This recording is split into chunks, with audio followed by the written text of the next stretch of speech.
Hi, good afternoon. So, same day lang ako nag-film nitong aking papakita sa inyo. So, again, kasama ko yung anak ko ngayon. Continuation dun sa Halloween spirit na nabili naming OOTD niya para sa Halloween. Trick or treat this year. So, first time niyang ma-experience yung trick or treat this year.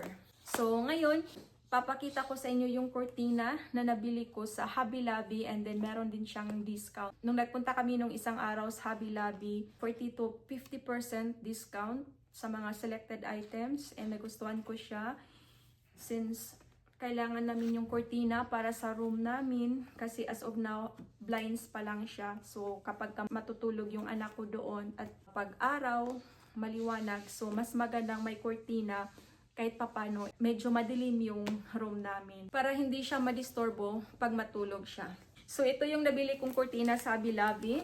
Ang kulay po niya is light green. 4 yung binili ko kasi 4 yung bintana namin doon sa room namin. Ayoko kasi yung mga dark na kulay. Sobrang dark.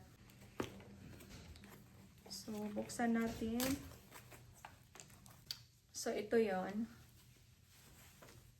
Medyo manipis lang siya. Mahaba to siya. 52 by 84 ang size. So, 4 lahat. Yan. And then ito. Thank you so much and bye-bye.